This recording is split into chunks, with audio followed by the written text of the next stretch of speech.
Y esa Cruz del Sur, cuando en el 91 se hace, no era todavía el logo del Mercosur. En el 91, muchos de ustedes no nacieron a lo mejor, otros sí. ¿Cuántos años tienen la mayoría de ustedes? Entre 20 y 25. Bueno, 24 años cumple el Mercosur. 33. Está bien, igual sos una nena, no te vas a acordar tanto de lo que pasaba en el 91. Y bueno, tú tenés 2 años más que el Mercosur entonces. Bueno, pero ¿qué es lo que pasa? En el 89 ocurre el golpe de Estado, que siempre nos acordamos el 2 y 3. Esto, chicos, es un conversatorio, o sea, no es una clase magistral, es algo que yo quiero hablar con ustedes de cómo es la experiencia del Mercosur, de cómo vamos a ir evolucionando, o creo que vamos a ir evolucionando dentro del Mercosur. Entonces, y es para que ustedes me vayan preguntando también en la medida que vamos haciendo. Esta bandera surge después de Europreto y es la Cruz del Sur. Y si ustedes ven en lo siguiente, el norte es el sur. O sea, ¿por qué ese juego de palabras? Porque si ustedes piensan en lo que es una brújula, ¿qué es lo que la brújula te marca? ¿El norte? Exactamente, la brújula te marca el norte. El punto de referencia cuando vos estás perdido es el norte. Entonces, supuestamente vos te orientás por el norte. Entonces, ¿qué es lo que te dice de qué hace este juego de palabras? Que todo lo que nosotros tenemos que ir generando como Mercosur es mirando el sur, mirando lo que somos nosotros y evidentemente estaban las dos más grandes potencias de América Latina, que dicho sea de paso, cada vez están peor, que son Argentina y Brasil. Entonces, vemos que los territorios que están, vamos a decir, siendo parte del Mercosur, hoy son, como se dice, Brasil, Argentina, Uruguay, Paraguay y Venezuela está suspendido y vamos a decir, Bolivia está en estado de suspensión. O sea, en estado de suspenso para aceptarse su condición de socio. Acuérdense, y van a ir viendo por las fotos, que el mapa político de América Latina estuvo cambiando mucho. Se le sacó a Evo Morales, se le sacó a Dilma Rousseff, de vuelta a la izquierda argentina en la persona de Fernández está la presidencia argentina. Argentina tiene un conflicto enorme ahora económico porque si ustedes piensan, Argentina está entrando en default de vuelta, con lo cual los créditos de Argentina no sé cómo se van a pagar y no sé cómo se van a financiar. Paraguay, digamos, está haciendo créditos internacionales para poder hacer frente a la pandemia. Veremos qué nos piden a cambio hacer. Pero, ¿cuánto es la superficie de, vamos a decir, de lo que es el Mercosur? Son 14.000 millones, un poco más de 14.000 millones de kilómetros cuadrados. Eso es muchísimo. O sea, nosotros como país no dimensionamos el tamaño de la Tierra porque ¿quién puede buscar acá en internet de los que están acá cuánta superficie tiene Paraguay y cuánta superficie tiene el Reino Unido y la Gran Bretaña? A ver qué datos me pueden pasar. Profe, Paraguay creo que tiene 406.000 y algo kilómetros cuadrados. Por eso, busca en internet cuánta superficie tiene Paraguay y cuánta superficie tiene España e Inglaterra. Profesora, si no me equivoco, Paraguay tiene 406.752 kilómetros cuadrados. ¿Y ven poco cuánto tiene Inglaterra? Busquen en internet.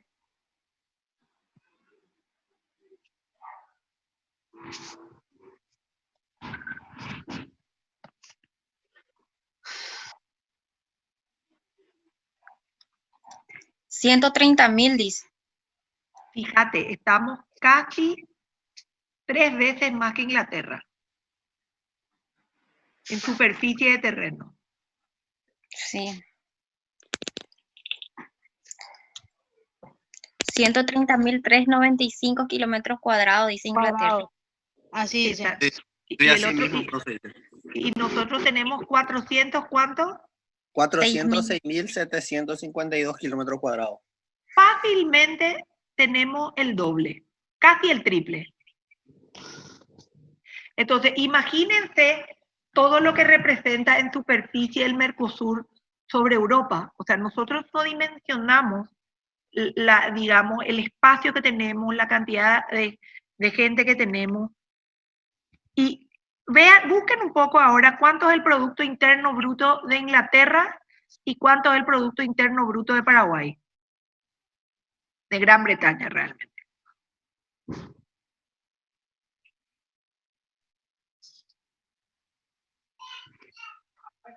Del 2020, profe. Sí, del dato que tengan, porque no vamos a ser tan puristas en decir el dato que consigamos. O sea, fíjate, tenemos ¿cuántos kilómetros cuadrados dijeron de Paraguay? 406.000. 406.000 kilómetros cuadrados. Y el otro es 130.000. Sí. El PIB anual de Inglaterra es de 2.824.850, dice. No sé si... No, tiene que ser en libras esterlinas, no creo que sea. Claro, el Producto Interno Bruto del país. El PIB per cápita es lo que yo quería sacar. Al per cápita dice 37.760 euros, puede ser. Sí, perfectamente. Busquen un poco cuánto es el PIB per cápita de Paraguay. 42.000 millones de dólares sería en el 2019. Sí, eso es Inglaterra, ¿verdad? No, Paraguay. Per cápita, yo tengo per cápita Paraguay 5.905 dólares. Ah, PIB dice acá, no, me equivoqué yo. 5.905 dólares. 905. Bueno, imagínense, 37.000 euros, que es más que el dólar, contra 5.906. Eso es lo que se calcula que una persona gana al año. El PIB es lo que yo ganaría, en teoría, en un año. 5.000. O sea, para que nosotros dimensionemos lo que es la capacidad económica que tiene Paraguay versus una de las potencias del mundo que es un ex miembro de la Unión Europea como es Gran Bretaña. O sea, estamos hablando de 37.000 euros, que serían ¿cuántos dólares? Calculemos un poco cuántos dólares serían.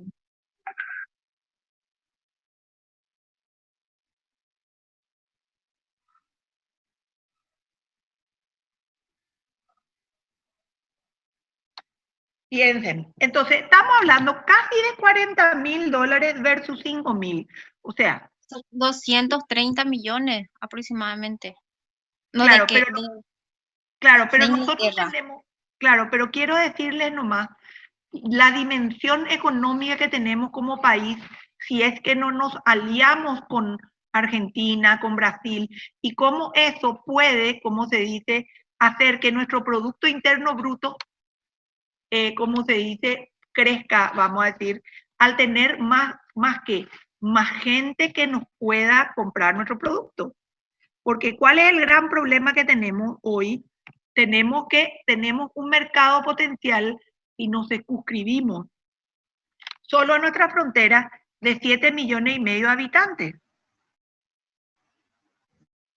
Entonces, cuando en el 91, vamos a decir el 26 de marzo del 91, se suscribe en la ciudad de Asunción el Tratado de Asunción que crea el Mercosur.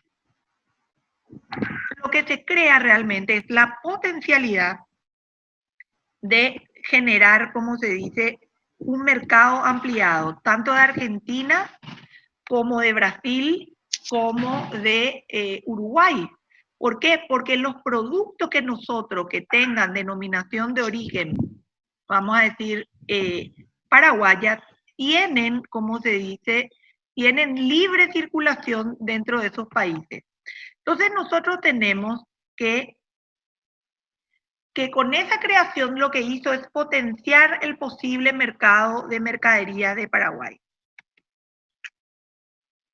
Voy a sacar esto. Y ahí ven, ¿quiénes firman ese tratado?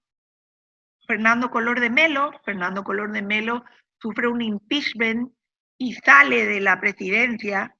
Andrés Rodríguez, que era el consuegro de Stroessner y que hace el golpe de Estado para derrocar a Stroessner y que después es electo como presidente en unas elecciones, Menem, Saúl Menem, y Lacalle Herrera, que es el presidente uruguayo que estuvo en 2 mandatos. A mí siempre me gusta contar anécdotas de la gente, cómo era la gente y qué ocurría en ese momento. Collor de Mello era, dice, una persona bastante bipolar. Me contó una amiga que se podía quedar parada horas y que le encantaba disfrazarse de comandante. Estuvo en Itamaraty cuando él era presidente haciendo una pasantía en todo lo que es el protocolo. Andrés Rodríguez fue un presidente que hizo la reforma constitucional. La constitución que ustedes están viendo es la constitución del 92, que reforma la constitución del 67, que fue la constitución de Stroessner, que, vamos a decir, tuvo una popularidad muy buena.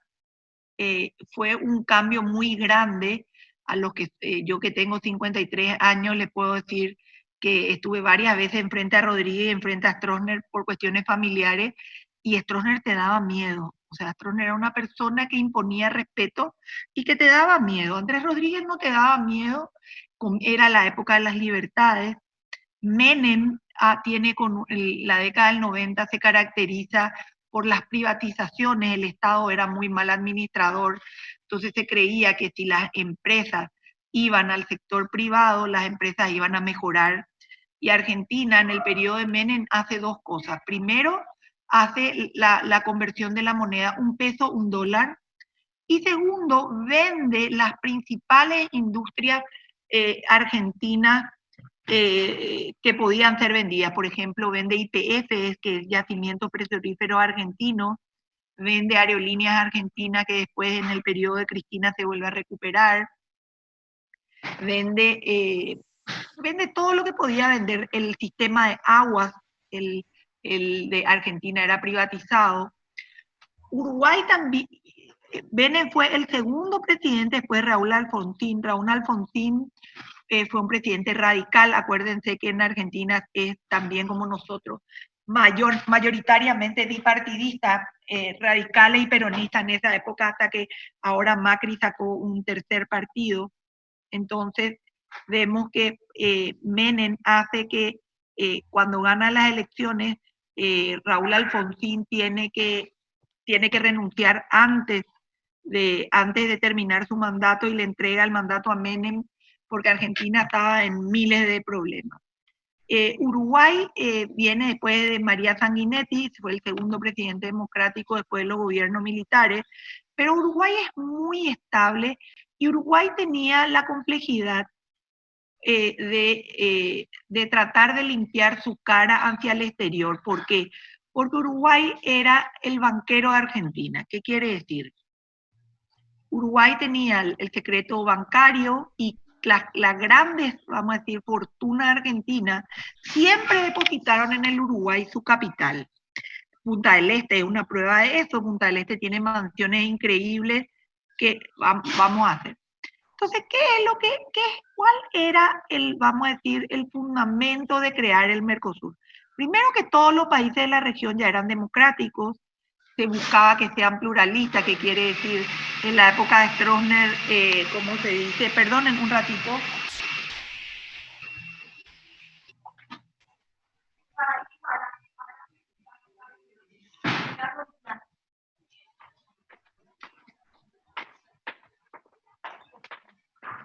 Perdonen, tuve que suspender un ruido molesto. Entonces tenemos que se estaban buscando las grandes libertades, la protección de los derechos humanos. Argentina, sobre todo, ustedes habrán escuchado los desaparecidos argentinos.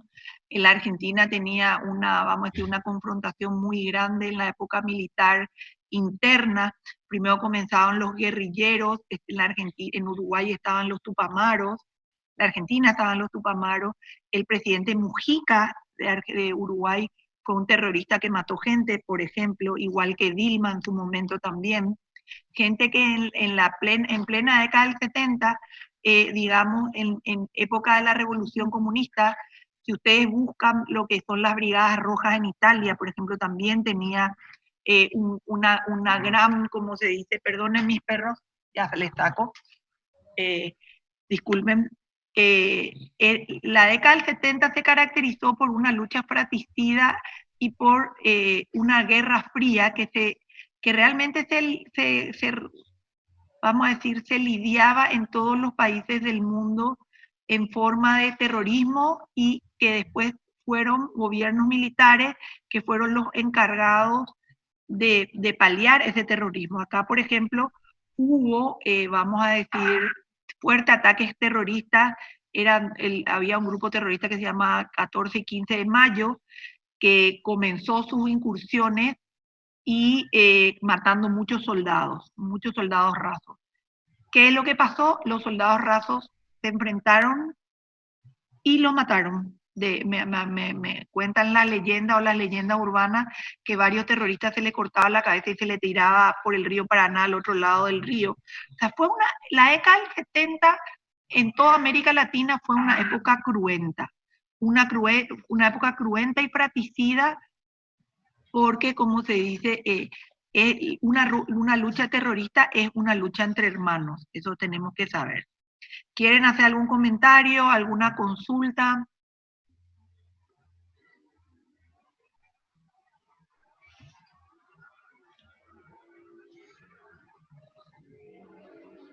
Bueno, ¿cuáles son, vamos a decir, los compromisos o los fundamentos? Primero, es la consolidación de la democracia.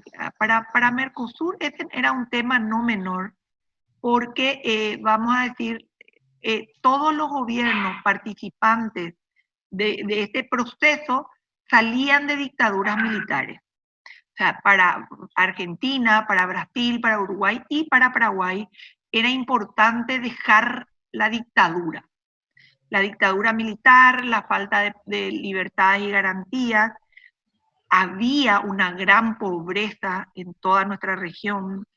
Paraguay, mi papá es oriundo de Coronel Oviedo y me contaba que cuando yo eran chicos venir a Asunción era una excursión de 2 días. ¿Por qué? Porque no había carreteras, no había autos, tenían que venir a caballo. Entonces, Paraguay, digamos, si bien hoy el bono demográfico es de Asunción, antes el bono demográfico era la gente que salía del interior para venir a la capital y buscar mejores condiciones de vida. Mi papá era militar y me contaba que el problema, o digamos, era que la persona de extracción muy humilde que entraba en el ejército, por primera vez tenía muchas veces una cama, conocía lo que es la luz eléctrica y conocía lo que era una canilla. ¿Por qué? Porque la gente en el campo, en la década del 60 y en la década del 70, buscar el agua era sacar el agua del pozo. Entonces nosotros teníamos realmente, vamos a decir, una pobreza dentro de todo nuestro país, que vamos a decir que era muy grande y que tenía que ser subsanada, vamos a decir. Entonces, quisiera que ustedes digamos, hagan preguntas, hagamos comentarios. Lo que no quiero, no quiero que dejen de hablar y que dejemos de compartir. Profe, ¿el Mercosur en qué grado en qué está? ¿En unión aduanera está más, ¿verdad? Estamos en una unión aduanera imperfecta. No tenemos una unión aduanera perfecta porque todavía no todos los productos están consolidados dentro de los aranceles aduaneros. Existen, vamos a decir, grados y procesos de integración. Bueno, entonces vamos a ir viendo la siguiente diapositiva. Justamente es lo que estabas preguntando, Alan. La idea es la libre circulación de bienes, servicios, factores productivos, en la eliminación de los derechos aduaneros que hoy no existen y de las restricciones no arancelarias y de cualquier otra medida equivalente, dice el tratado. Esto está copiado literalmente del artículo 1 del Tratado de Asunción. ¿Qué otra cosa que busca? Un arancel externo común, que es lo que no tenemos. Nosotros hoy comprar un auto importado a la Argentina es mucho más caro que comprar un auto importado en Paraguay o en Brasil. ¿Por qué? Porque tanto Brasil como Argentina buscan tener tasas arancelarias que les, ¿cómo se dice?, que protejan su industria automotriz que nosotros no tenemos, por lo tanto no protegemos más que a lo mejor la industria de autopartes. ¿Qué implica un arancel externo común? Y una unión aduanera, digamos, frente a terceros estados. Que si se compra un Mercedes-Benz en Brasil, ese Mercedes-Benz tenga una chapa Mercosur y pague un impuesto al ingresar a la zona aduanera Mercosur, y que en todos los demás países pueda circular libremente ese auto. ¿Por qué? Porque pagó el arancel que es para la unión aduanera.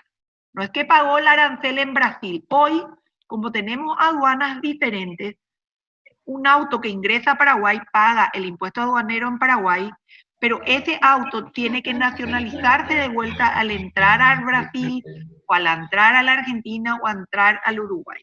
Entonces, hoy no tenemos este artículo 2, el inciso 2 del artículo 1 del Mercosur no está cumplido. Para lograr ser un mercado común, requiere un tercer estadio que estamos mucho más lejos, que es la coordinación de políticas macroeconómicas. El comercio exterior, la agricultura, la industria, la fiscalidad monetaria y cambiaria. Hoy, si ustedes ven, la tasa de cambio en todos los países es variable. La Argentina va a tener una hiperinflación porque la Argentina, de vuelta al argentino que puede, va a comprar dólares. ¿Por qué? Porque se va a devaluar su moneda y la moneda argentina no va a valer. Este tema del coronavirus nos va a dejar a todos bastante golpeados, pero a la Argentina peor. ¿Por qué? Porque ¿quién le va a prestar la plata a la Argentina? O sea, ¿con qué plata la Argentina va a solventar este año de inactividad, entre comillas, que vamos a tener? ¿Por qué? Porque si bien es cierto, tenemos 44 días a la fecha de cuarentena, tenemos negocios que se cerraron, fábricas que se pueden cerrar, y negocios que se cerraron, por ejemplo, voy a poner hoy un ejemplo, Luna 21, que era un restaurante en una de las torres del World Trade Center, mandó un comunicado a todos de que estaban cerrando. ¿Por qué? Porque no pueden pagar más el alquiler en el World Trade Center, la gente no se puede ir a comer. ¿Cuándo volvería a comer?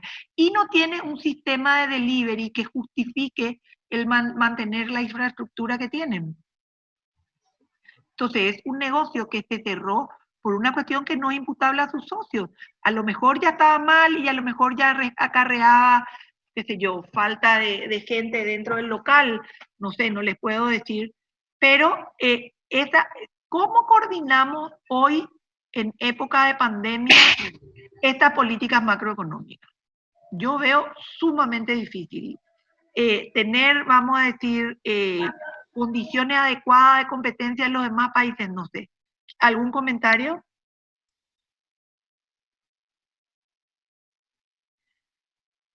Bueno, en el cuarto punto es ahí cuando nosotros, vamos a decir, ustedes como estudiantes de Derecho están también afectados, que es el compromiso de armonización de las legislaciones pertinentes para lograr el fortalecimiento de la integración.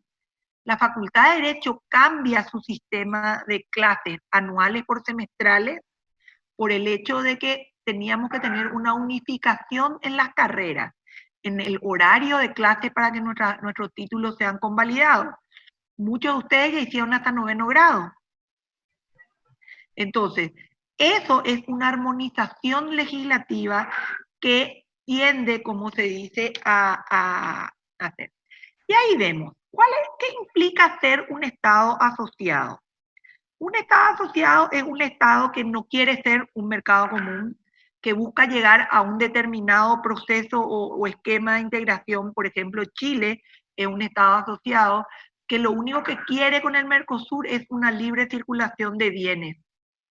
¿Qué quiere decir? Que los productos chilenos, ustedes van a ver que tienen galletitas Costa, chocolates Costa, vinos chilenos, que tienen arancel cero al entrar al Paraguay, porque es el acuerdo que suscribe Chile con todos los países del Mercosur.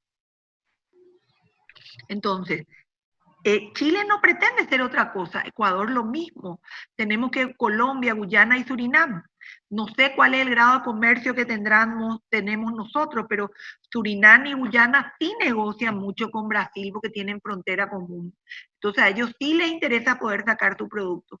Nosotros no tenemos frontera ni con Ecuador ni con Perú, ni con Chile, ¿verdad? Pero Perú y Ecuador sí tienen pasos fronterizos muy importantes con Brasil, que es toda la zona del Amazonas, de influencia del Amazonas.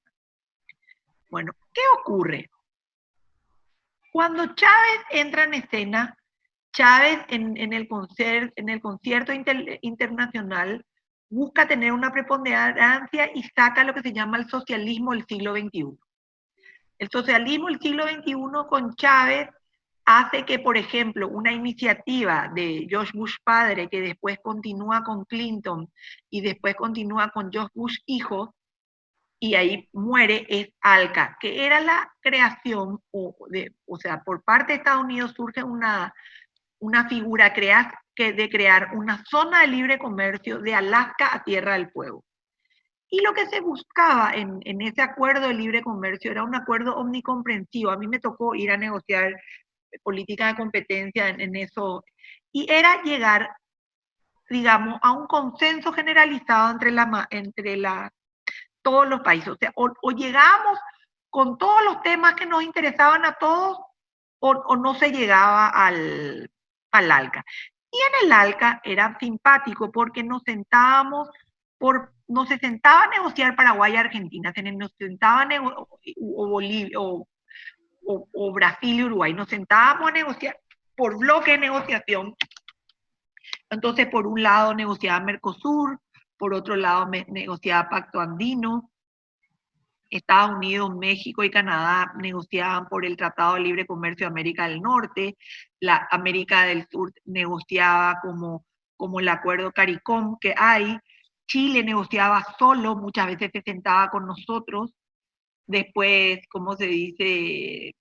Chile se sentaba con nosotros, Bolivia se sentaba con el Pacto Andino, Venezuela se sentaba solo en ese momento, y vamos a decir, hay una reunión del ALCA en Argentina, en La Plata, y Chávez hace una famosa declaración y boicotea el ALCA. Y dice, ALCA al carajo. Esa es TIC, le estoy diciendo.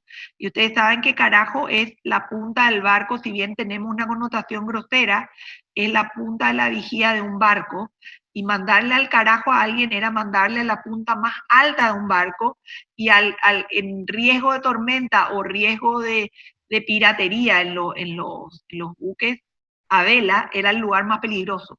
Primero porque tenía que subir al palo mayor del barco, y segundo porque era el que avisaba cuando venía tormenta, al que se le disparaban los cañones, a todo. Entonces, Venezuela literalmente hace que desaparezca el ALCA ya no existe.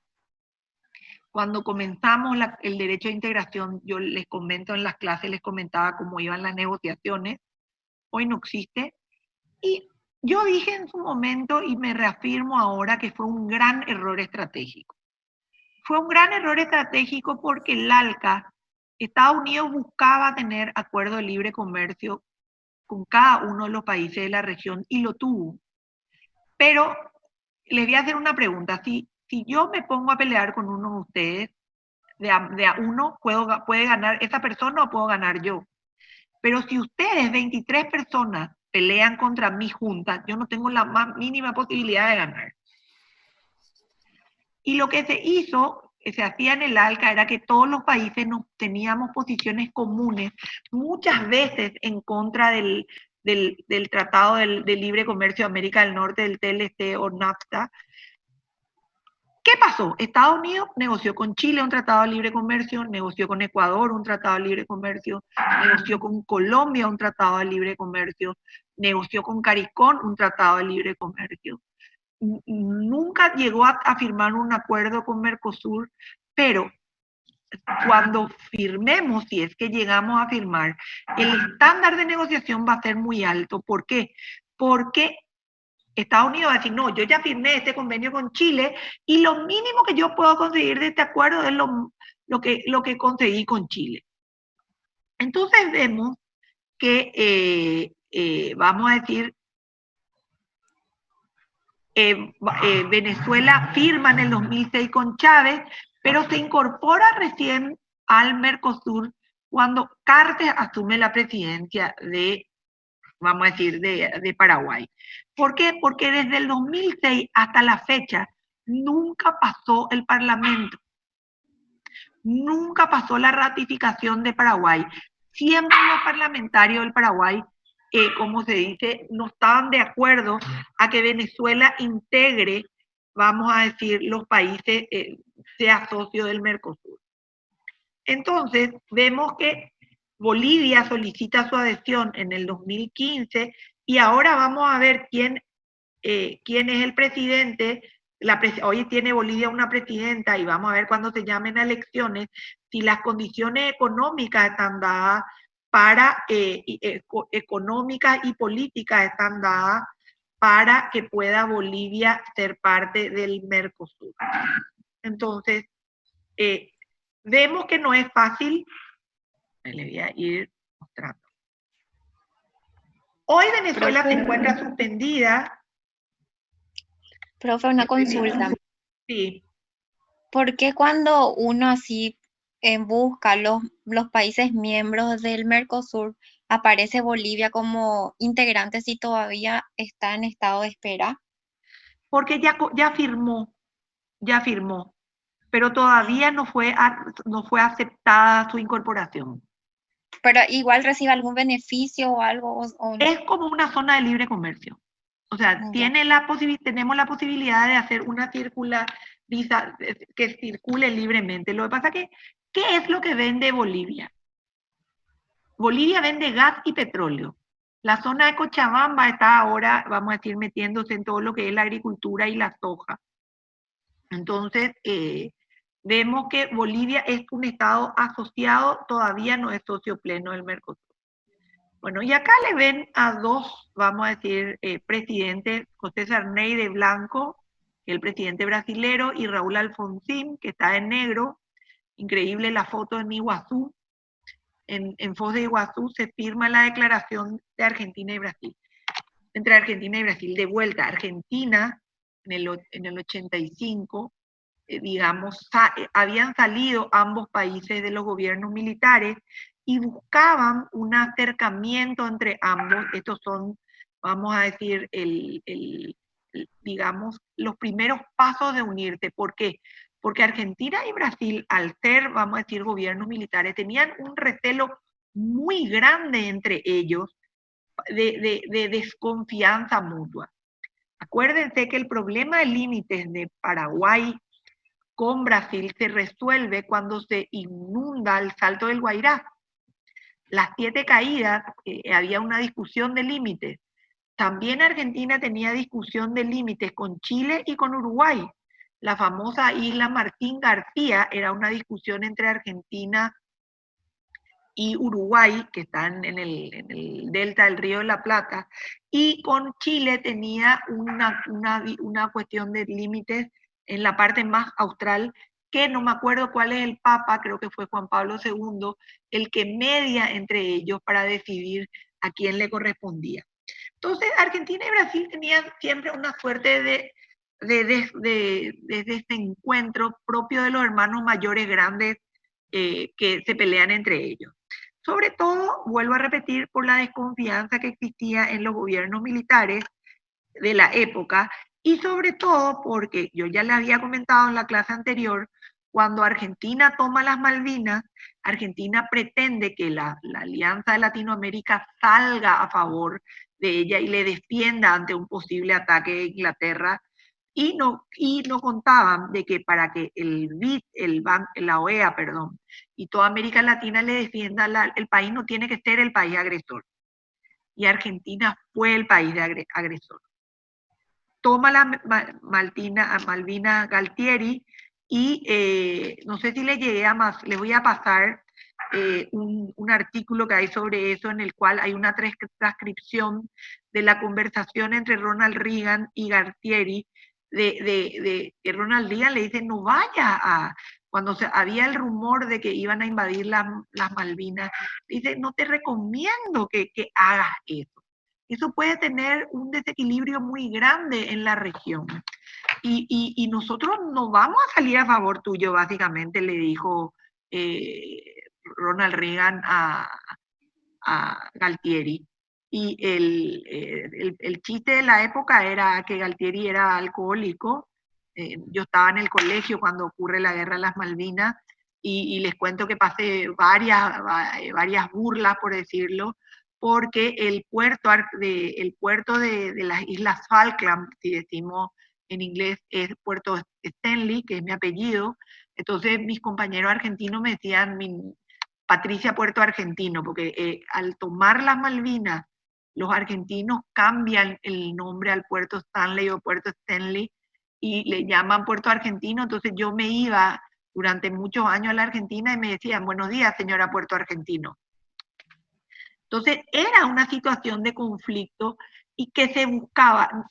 Ese acuerdo lo que sirvió, vamos a decir, es para comenzar una unión en América Latina y comenzar, vamos a decir, todo un proceso de pérdida de desconfianza mutua. Ahí tienen los objetivos, acuerdo Corpus Itaipú también, porque acuérdense que supuestamente se buscaba tener una nueva represa también de eso. ¿Qué buscaba? Buscar un espacio de complementación económica que busque el progreso de las partes. La década del 70 es la década de la guerra de Vietnam, de la Guerra Fría, del terrorismo interno. Había muchos grupos terroristas, Sendero Luminoso como en Perú, los Tupamaros en la Argentina, Brasil tenía gobiernos militares muy fuertes. Entonces era buscar cambiar vamos a decir, ese proceso a tener un proceso de desarrollo entre las partes. Y después viene el acta de Alborada. Ustedes dirán, Alborada con B corta se equivocó, profesora. No, está en portugués, les aclaro para que... Soy capaz de escribir con B corta, pero esta vuelta es porque está en portugués. En el cual, en el 88, estábamos hablando 3 años después, el acta de Foz de Iguazú se firma en el 85, y en el 88 se firma el acta de Alborada, en el cual Uruguay, que ingresa al mundo democrático, porque dejan de estar, vamos a decir, el gobierno militar, y firman un acuerdo, Sanguinetti, Luis María Sanguinetti, Raúl Alfonsín y José Sarney, firman el acuerdo de Alborada para comenzar un proceso de integración mucho más fuerte.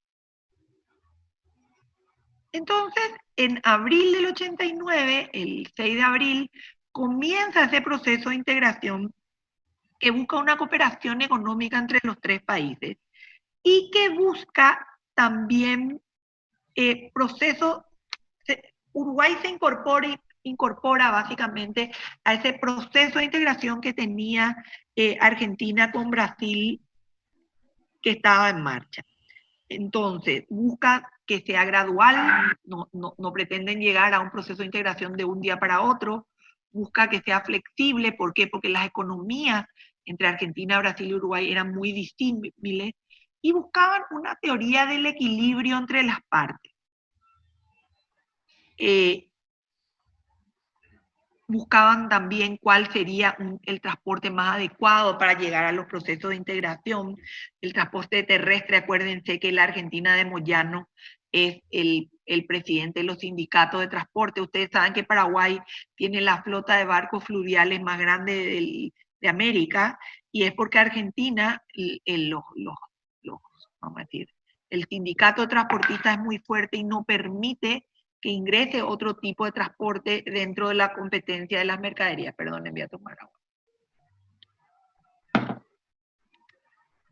Entonces se crea un grupo de negociación y comienzan a ver qué es lo que se iba a hacer, vamos a decir, ¿Qué iban a hacer? ¿Cuál iba a ser el esquema o proceso de integración que pretendían adoptar? Y ocurre el 2 y 3 de febrero de 1989. La foto que ustedes ven es los tanques que salieron a la calle, lo que ustedes ven, el disparo a lo que es el escolta, el escolta presidencial que está sobre Mariscal López y General Santos, fue tiroteado y la gente salió a las calles para festejar la caída de la dictadura. La gente tenía mucho miedo en esa época. Y digamos que eso fue una fiesta.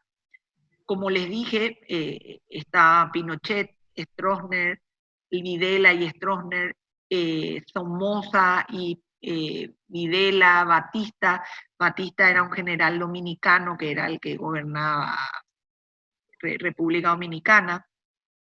Entonces vemos que esto hay que entender, yo no pretendo hablar a favor de esto, se dio en un contexto histórico mundial global. Era consecuencia directa de la Guerra Fría. Se cree que Pinochet llega al poder porque Estados Unidos bombardea el Palacio de la Moneda, donde muere Salvador Allende, y con eso asume Pinochet el gobierno de Chile. Entonces, vemos que, digamos, había, no digo una uniformidad de criterio, pero había sí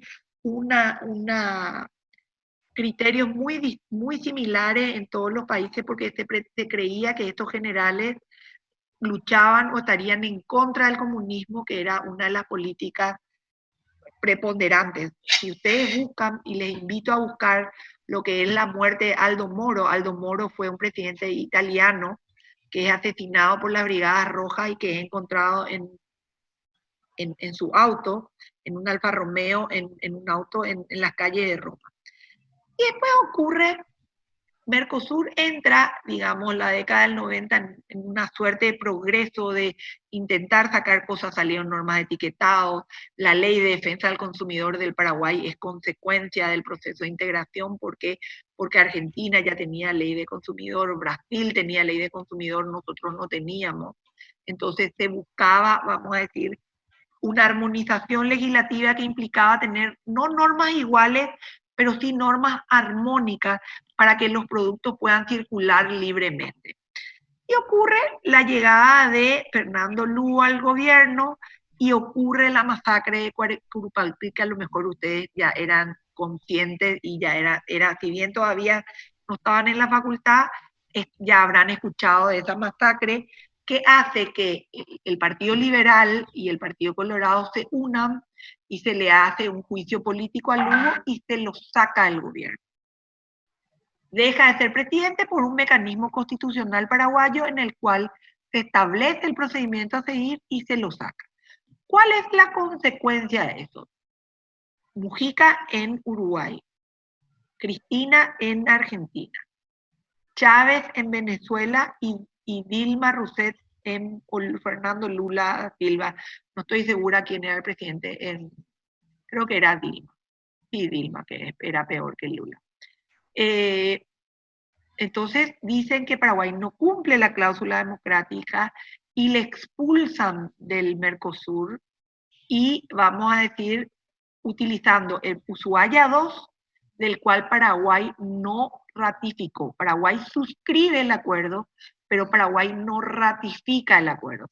¿Cuál es la diferencia entre suscripción y ratificación? A ver si alguien me puede decir.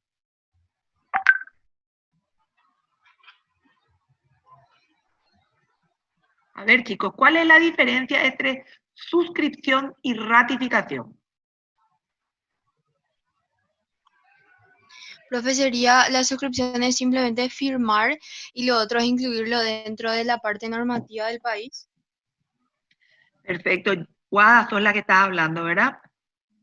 Sí, Guada.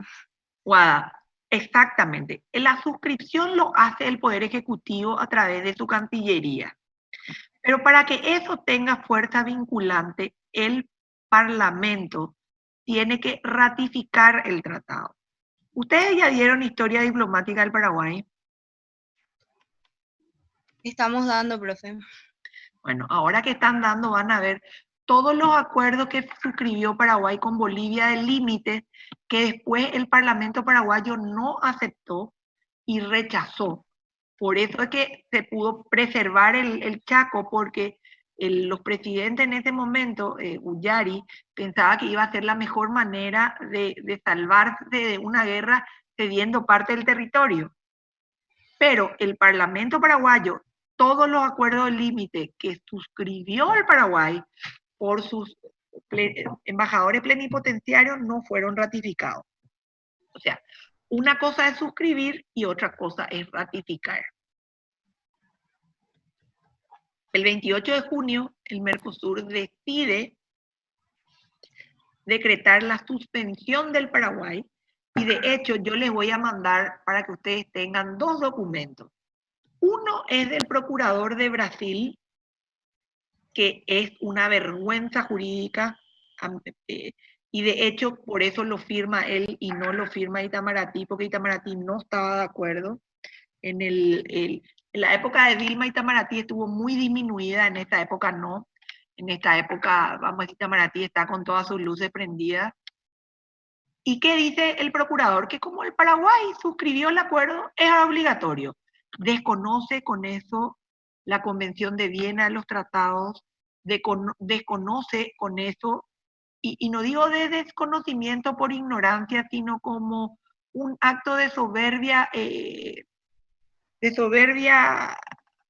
de prepotencia jurídica, y ahí es que, vamos a decir, Mujica dice la famosa frase de la razón política. O sea, jurídicamente está mal, pero la razón política nos ampara. Y de hecho hay un documento que les voy a compartir, porque me gustaría que hagan un estudio sobre eso. Adruey Villal es un jurista uruguayo que escribe a favor del Paraguay, y de hecho la ABC publica eso en un suplemento, que dice todas las razones jurídicas por las cuales estuvo mal la suspensión del Paraguay del Mercosur.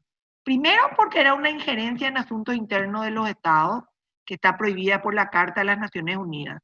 Entonces, a mí puede no gustarme el presidente argentino, o puede no gustarme la calle Pou, pero yo no tengo como país la posibilidad de opinar sobre su elección. Y en el caso del presidente Lugo, vamos a decir, su impeachment o juicio político estaba conforme a la legislación paraguaya, con lo cual los demás países tenían que aceptar, cosa que no se hizo. Entonces, cuando ocurre la elección, vamos a decir, asume Federico Franco la presidencia de Paraguay, pero luego en el 2013 hay una nueva elección y asume la presidencia Horacio Cartes, se levanta por parte del, vamos a decir, este es el equipo que nos sanciona, vamos a decir, y para que ustedes se hagan una idea, Maduro vino a Paraguay y Maduro tenía un proceso penal en Paraguay, porque Maduro vino a decirle a las Fuerzas Armadas que se levanten contra el Congreso y que ataquen con las armas al Congreso paraguayo. Eso es increíble, vamos a decir, viola todas las normas internacionales de derecho internacional público que se puedan imaginar. Y siempre en Paraguay, y este no fue un caso diferente, hubo mucha fricción entre el presidente y el vicepresidente. Lugo representaba una coalición de izquierda, Federico Franco al Partido Liberal, y tenían que después de casi más de 35 años, más de 40 años, el Partido Colorado perdía unas elecciones y asumía vamos a decir, un equipo diferente político, ya sea liberal y, vamos a decir. Les comento, Paraguay incluso pensó demandar ante la Haya y se le contrató a un equipo, a un bufet jurídico con el cual yo trabajé, Covington se llama, si quieren buscar, yo trabajé con ellos, para defender la posición de Paraguay ante la Haya y demandarle a los países del Mercosur.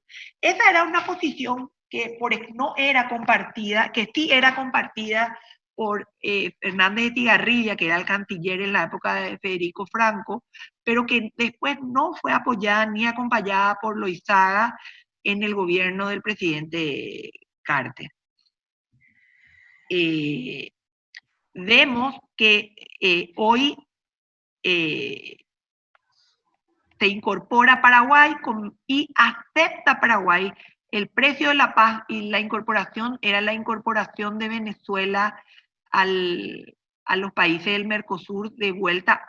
Paraguay acepta y vota y se incorpora Venezuela a los países del Mercosur. Pero, Profe, digamos que, ¿sí? profe, ¿qué opinión te merece eso con respecto a la denuncia a La Haya? ¿Sí? ¿Qué querés saber, mi corazón? Si es que, ¿qué opinión te merece la iniciativa que habían tenido y que no progresó para con La Haya? Yo estaba absolutamente de acuerdo. Para mí Paraguay tenía toda la de ganar haciendo una reclamación ante la Haya, porque se violaron todos los acuerdos internacionales. Se violó la Convención de Viena, se violó la Carta de Naciones Unidas, se violó la Carta de la OEA, se violaron todas las convenciones y Paraguay no tenía por qué haber sido suspendido un segundo. ¿Por qué? Porque Paraguay no se le puede, primero no se le puede aplicar un tratado del cual no fue ratificado por el Congreso. Y en segundo lugar, como te iba a decir, yo no puedo decir, no, a mí no me gusta cómo se hizo la elección en Argentina. O sea, escapa de la capacidad, es la no injerencia en los asuntos de otro Estado, que es uno de los principios base del derecho internacional público. Vamos a decir, no podemos, vamos a decir, permitir un atropello a nuestra soberanía. Para mí, nosotros deberíamos haber demandado a la Haya y deberíamos haber obtenido, no digo un resarcimiento económico, pero sí un resarcimiento político por eso. El problema era los signos políticos que vivían en esa época y gobernaban en esa época Argentina y Brasil, que hacían de vuelta impensable. ¿Qué ocurre?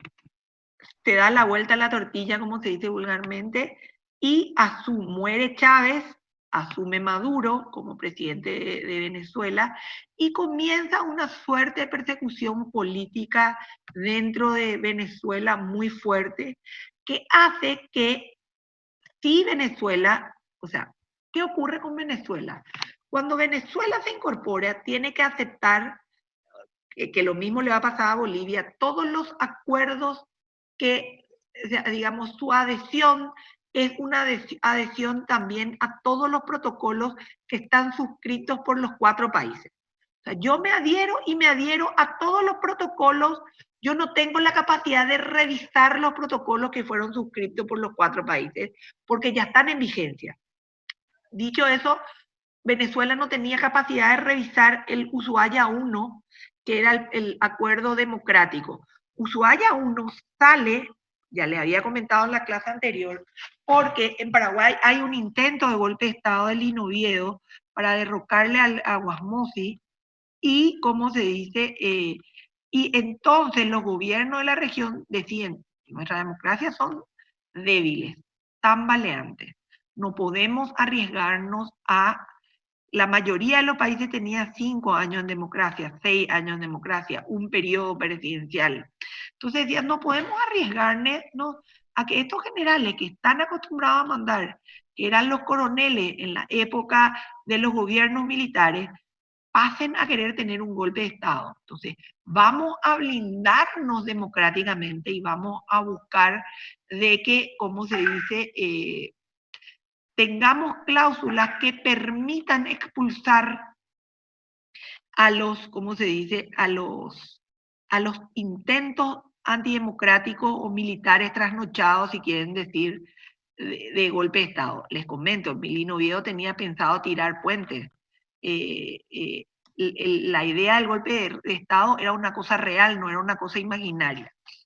Entonces, vamos a decir, a Nicolás Maduro se lo suspende el 5 de agosto, una declaración, todos los cancilleres suscriben de que hay una ruptura en el orden democrático y le suspenden a Venezuela en todos sus derechos y obligaciones, cosa que se mantiene hasta la fecha.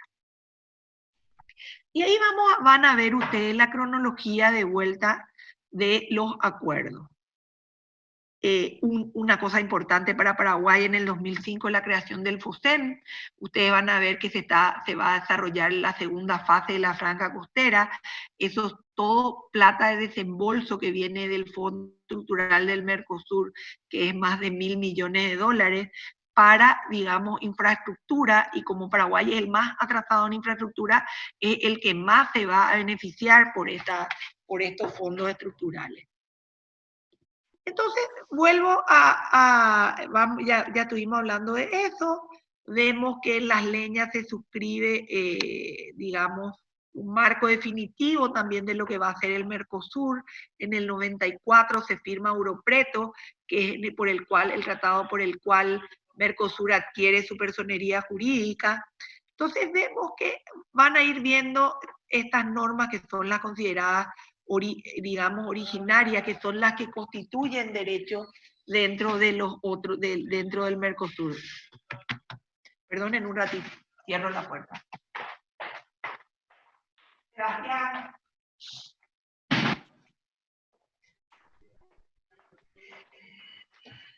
Perdonen. Bueno, entonces ahí ven las distintas, vamos a decir, distintas cláusulas que se fueron sumando dentro del Mercosur, y cuáles son las normas por las cuales, vamos a decir, se rige el Mercosur. El Mercosur tiene distintos tipos de órganos. Su estructura es totalmente intergubernamental, no hay ni un solo órgano supranacional. ¿Qué quiere decir eso? Que el Consejo Mercado Común, el Grupo Mercado Común, la Comisión de Comercio, el Parlamento del Mercosur, la Secretaría tienen representantes de los países. No es que yo asumo en el Grupo Mercado Común y dejo de representar a Paraguay. Represento los intereses de Paraguay. Y así sucesivamente los distintos países representan a sus diferentes países. Entonces tenemos que los órganos decisorios son el Consejo Mercado Común, el Grupo de Representantes Permanentes, altos representantes, el Grupo Mercado Común y la Comisión de Comercio. ¿Qué quiere decir órganos decisorios? Son los que van generando las normas y procesos de integración y disponen la operativa para cumplir eso. Por ejemplo, las normas de etiquetado. Ustedes van a ver que un jugo Watt tiene en español y en portugués. ¿Por qué? Porque salió del Grupo de Defensa del Consumidor, salió la norma que establecía que tenía que estar las etiquetas en el idioma del país en el cual va a ser comercializada la mercadería. Y esa es una norma que emana del Grupo Mercado Común, que sube al Consejo Mercado Común y que el Consejo Mercado Común aprueba como decisión, y esa decisión es incorporada ya sea por un protocolo o ya sea por un decreto del Poder Ejecutivo dictado por el Ministerio de Industria y Comercio, como es el caso de la norma de etiquetado. Entonces ahí de vuelta tenemos, para que ustedes vean, el Foro Consultivo Económico Social. Están representados los representantes de los sindicatos de todos los Estados miembros y la Asociación de Empresarios de los Estados miembros. Yo me acuerdo que cuando negociábamos, siempre decían los sindicalistas, no, yo no me quiero reunir con el Consejo Mercado Común, yo me quiero reunir con el grupo de trabajo porque yo ahí puedo incidir en la norma. Pero ¿qué decían los empresarios? No, yo me voy a reunir con el Consejo porque son menos, y yo puedo hacer que se vete una resolución cuando no corresponde a mis intereses. ¿Cómo funciona el Mercosur? Funciona a través de una secretaría que tiene su sede en Montevideo, que es la que recibe todos los documentos y reparta a los demás Estados miembros. Durante la presidencia de cada uno la presidencia rotativa, hoy tenemos la presidencia de Paraguay, vamos a decir, Paraguay es presidencia pro tempore, pero no hubo ni una sola reunión por el coronavirus, vamos a decir. Asiste a Paraguay durante el ejercicio de su presidencia. Y tenemos también un órgano que es de solución de controversias, que es el Tribunal Permanente de Revisión. Bueno, consultas, comentarios. Profe.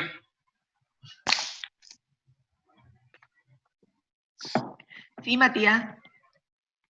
Con relación a los estados asociados, esa distinción entre estados asociados y estados miembros. No es como algo contraproducente que se le dé a elegir a los países esa oportunidad de decir, ok, ¿querés ser estado miembro o querés ser estado asociado? No es como, no sé, no avanzar en cuanto a la unificación y consolidación de todo lo que se quiere, que es el Mercosur o lo que es Sudamérica en sí. Claro, pero acordate que los países tienen la capacidad de autogobernarse, digamos, y los países no pueden tener una injerencia en la política interna de los demás estados. Entonces, el Mercosur puede decir acepto o no acepto, y lo que vos haces cuando aceptás es tener un mercado ampliado.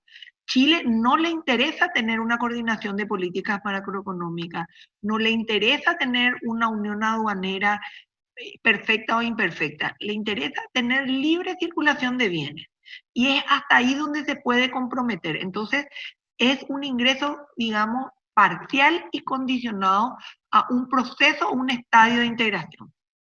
Claro, pero esa diferenciación justamente que, como tenemos nuestro principal ejemplo, que es la Unión Europea, fue que cada país fue cediendo como sus intereses particulares para lograr un interés común y general para unificar y tener un mercado común. Sí, pero el si problema es que los países decidieron eso, se adhirieron voluntariamente a ese esquema o proceso de integración. A estos países no les interesa tener ese estadio. No nos interesa. De hecho, fíjate que Reino Unido y la Gran Bretaña está saliendo ahora de la Unión Europea y está negociando su salida, que le va a costar mucho dinero con Europa, de que cómo va a ser. O sea, Chile, por la autonomía de los países, decidió que no le interesa tener un mercado común, no le interesa tener una unión aduanera, no le interesa llegar a ningún estadio de integración que no sea una zona de libre comercio. Profesora, ¿Sí? Brasil también habría amenazado con retirarse del Mercosur.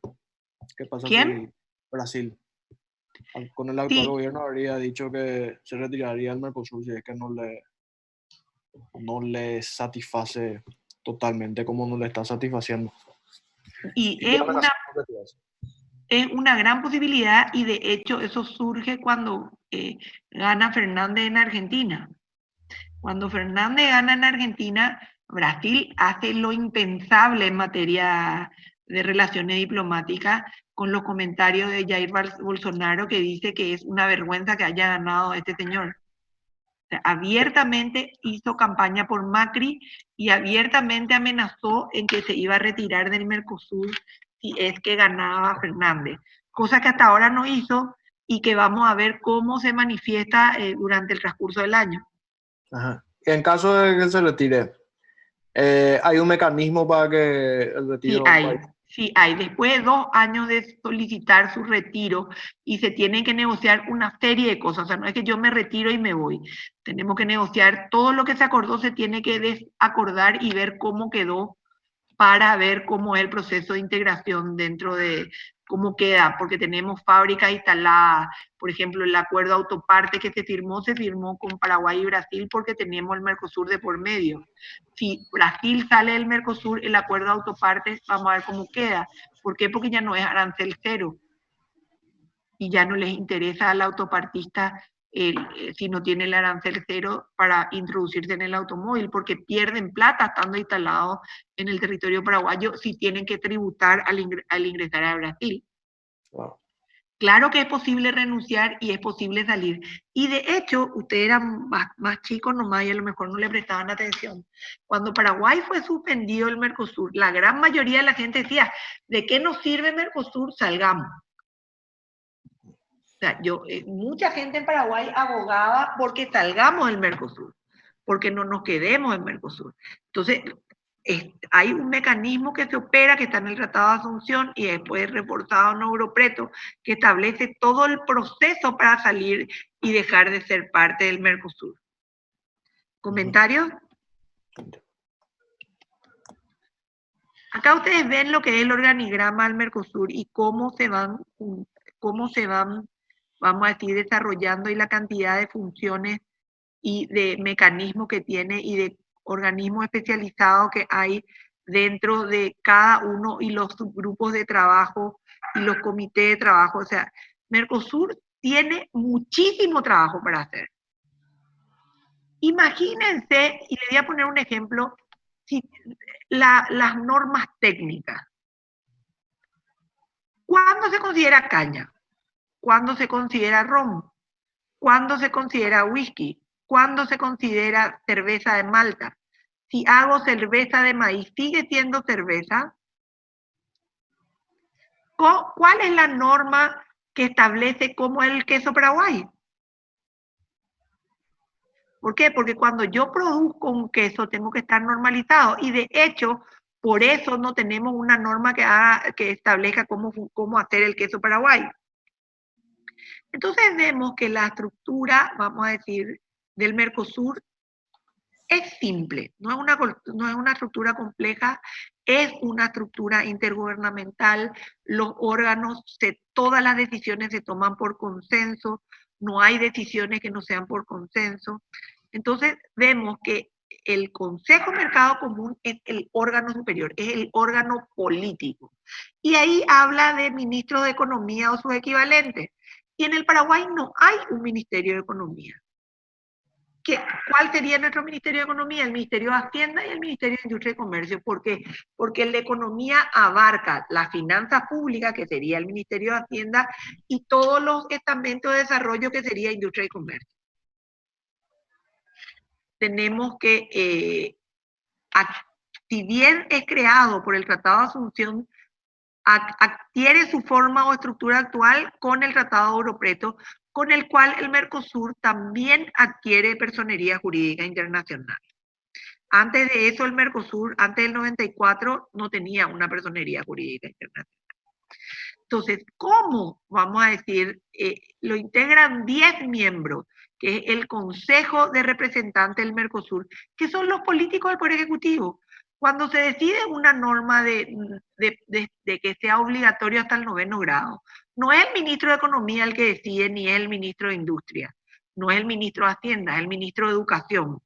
Entonces, ¿qué es lo que se debe ese consejo? Reunirse por lo menos cada 6 meses.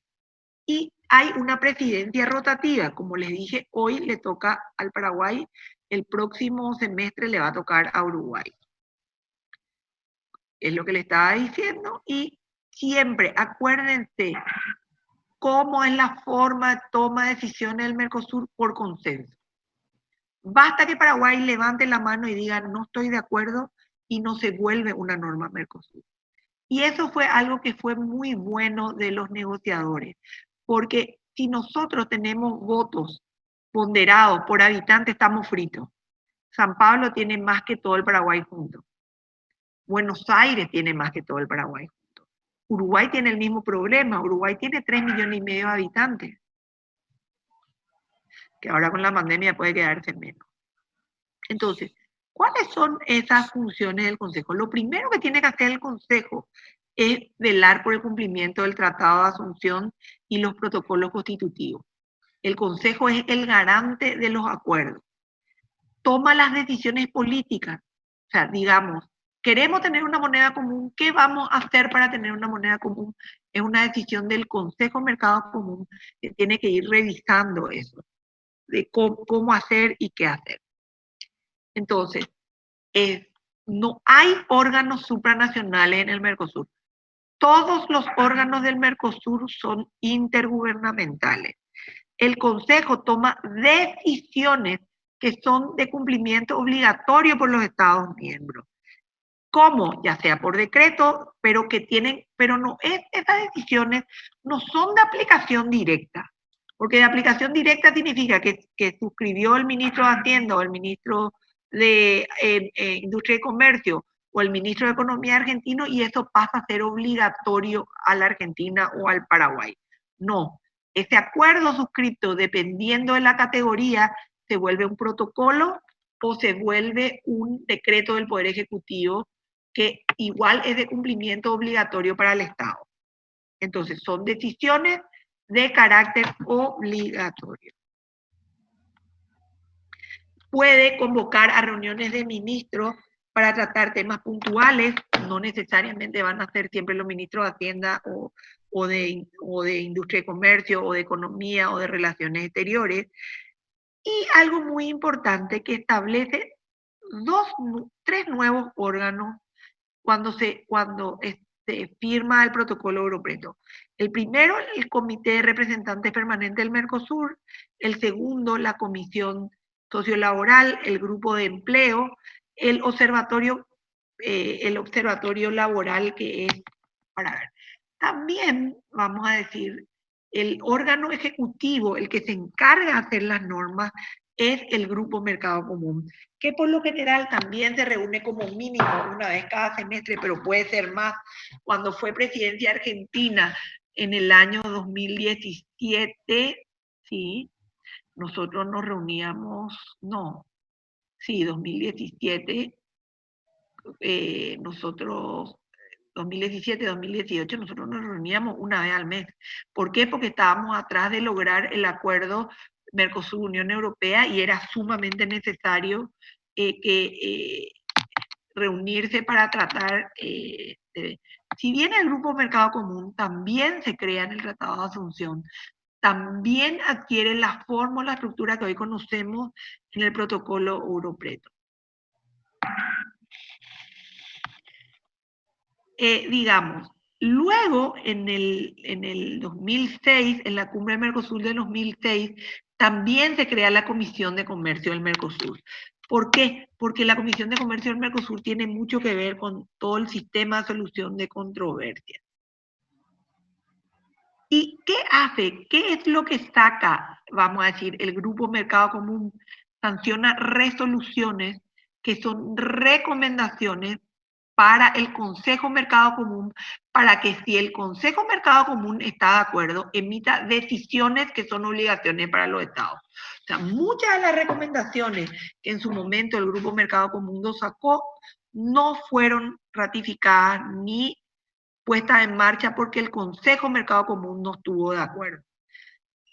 El Grupo Mercado Común busca elegir el secretario de la Secretaría Administrativa del Mercosur, que hasta hace poco había algún paraguayo ahí metido. ¿Qué es lo que busca la Comisión de Comercio? ¿Cuáles son nuestros principales conflictos con nuestros socios? La aduana. Se paró el camión de tomate, no dejaron entrar la soja transgénica por Brasil para irse al puerto de Paranaguá. Digamos, muchos conflictos aduaneros existen en los puestos fronterizos entre los estados. Entonces, tenemos que ir viendo que el Consejo Mercado Común tiene esa facultad de destrabar, vamos a decir.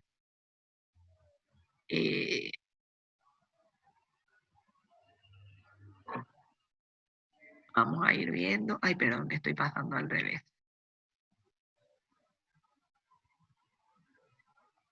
¿Quién coordina las reuniones? Coordinan los ministros de Relaciones Exteriores. Y ahí está, vamos a ver todos estos comités técnicos que tenemos que vamos a decir que buscan pisar a tierra esas resoluciones. Van a ver que, por ejemplo, está el Grupo 5 de Defensa de la Competencia. ¿Qué es lo que pasa? Cuando tenés un mercado único, no podés hablar de dumping ni salvaguardia.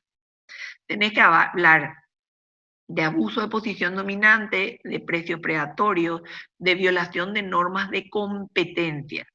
Entonces, como supuestamente en el 1995 iba a estar conformado ya el Mercado Común del Sur, cosa que no pasó y que no creo que pase en poco tiempo, era por demás necesaria tener una norma de competencia que se adhiere en un protocolo que al final hoy no está operativo porque Brasil, el Parlamento brasilero rechaza ese protocolo.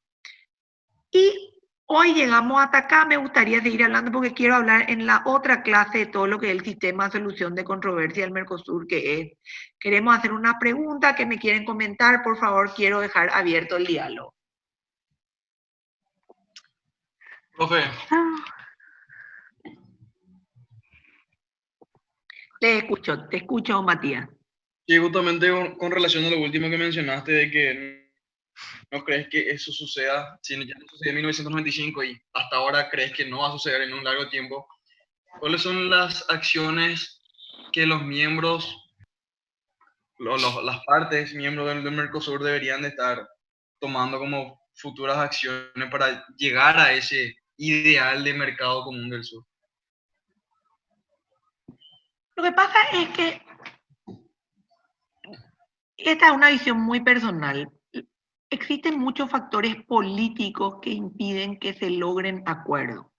Por ejemplo, Bolsonaro hoy no va a avanzar porque Argentina está Fernández, que no está que tiene una política socialista. Fernández le había mandado un audio supuestamente recibió una propuesta de Soros de ayudar a, vamos a decir, que caiga el gobierno de Jair Bolsonaro. Entonces, voy a poner, no están de acuerdo en cosas macro ni en cosas micro. Por ejemplo, Bolsonaro eliminó todo lo que sea ideología de género en las escuelas y está teniendo una campaña muy fuerte en contra de todo lo que es la ideología de género. Fernández va a hacer la aprobación del aborto, tiene un hijo transgénero, Argentina ya tiene el matrimonio igualitario. Entonces, tienen políticas, vamos a decir, muy diferentes en lo social y en lo económico. Fíjense que Bolsonaro puede enfermarse de coronavirus porque está haciendo un recorrido por casi todo Brasil diciendo, yo creo en la gente y creo que tenemos que abrir.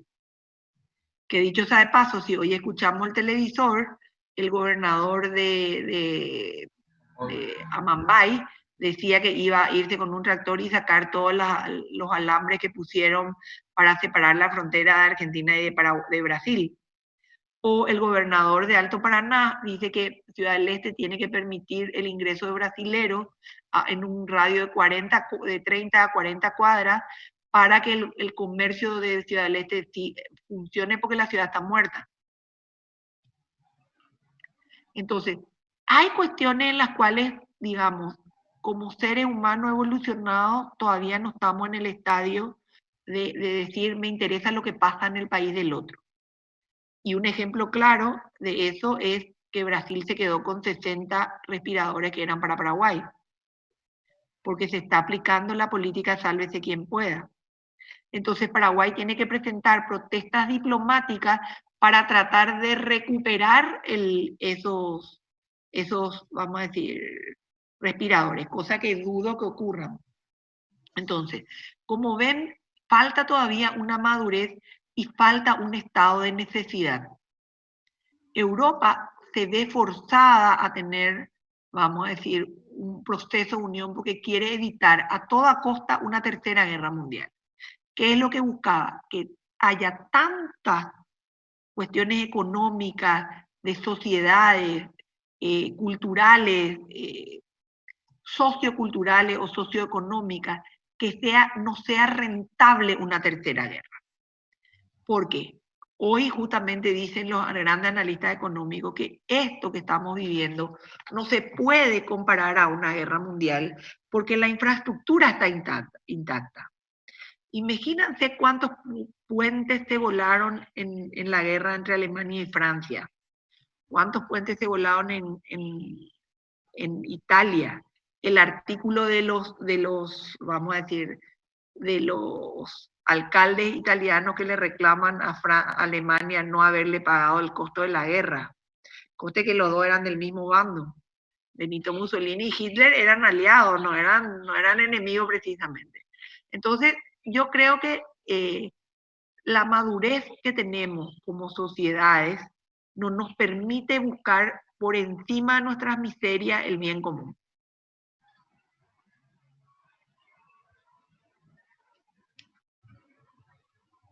¿Comentarios?